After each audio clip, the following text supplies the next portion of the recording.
Hello guys, good morning everyone. Welcome to our YouTube channel, Candy Pinay. Happy holidays. So for today's video, I'm going to prepare a special dessert and they called it ubing halaya or halayang ube or purple yam. So ito yung mga isa sa mga inihahanda natin tuwing may special na occasion. Lalo na pag Christmas, ayan yung mga nakikita sa ating lamesa bukod sa leche flan, lumpiang Shanghai, and spaghetti. So, ang ating main ingredients for this recipe, ito na po yung ating main ingredients na pagpakulo na po tayo ng ubing halaya.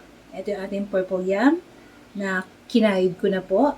So, for purple yam, we need 1 kilo of purple yam.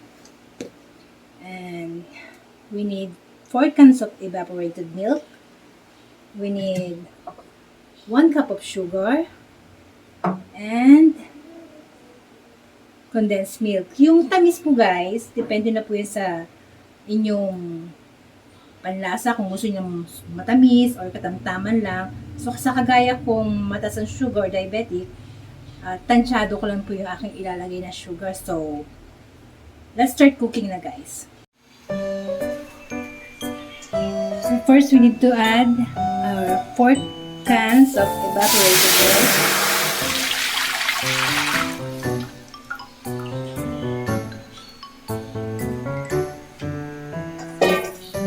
Then we'll put our 1 cup of sugar.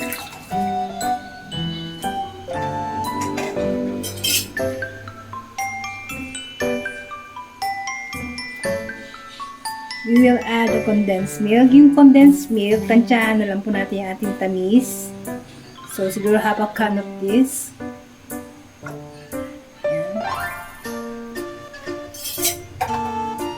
Then, mix lang natin ito natin. Ilagay sa ating kawali.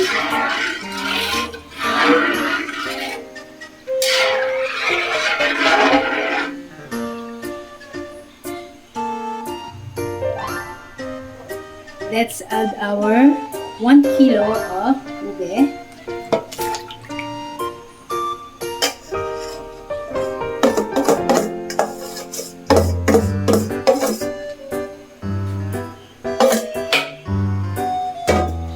So, halo na natin itong halo hanggang sa magkakulani tayo.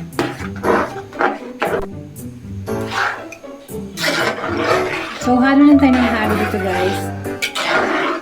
Hanggang sa ma-absorb na niya yung ating mga liquid na ingredients.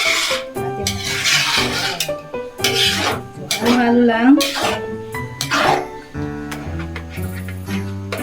Siyempre, nagbukas tayo ng kalan dito, guys.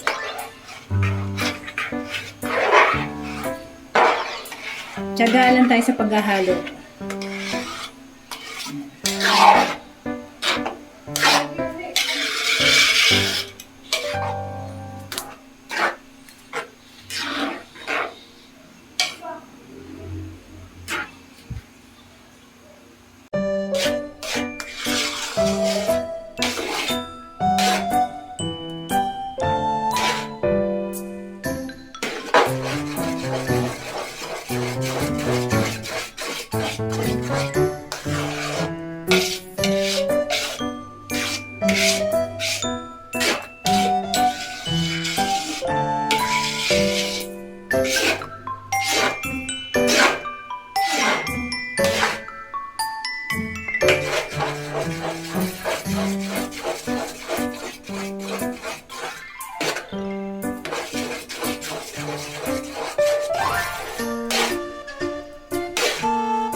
So guys, after 2 years, meron tayong kulani sa kilikili.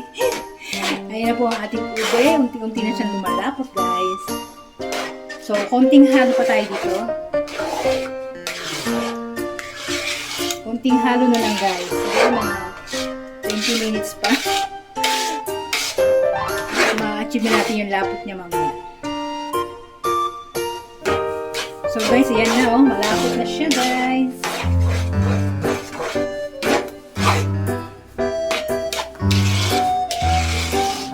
Ganyan na yung texture niya.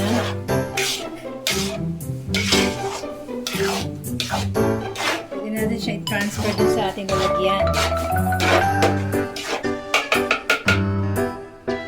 So guys, gumamit pala ako dito na ating food color para lang magkaroon siya ng konting kulay.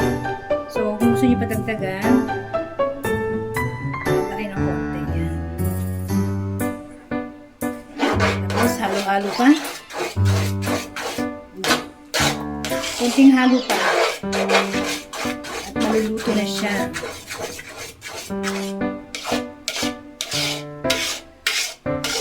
Agad lang ako ng food color para merong kulay siya. Yan. Halo-halo lang tayo guys. Lapit na.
So guys, ready na po ang ating ube halaya.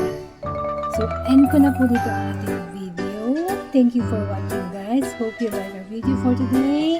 And please don't forget to like and subscribe our channel, Candy Pinay. Happy holidays guys! Happy eating! Bye! Tikman na natin. Tikman natin yung ube halaya ni Ana. Ooh, lala! Tingnan niyo yan guys. Ang sarap!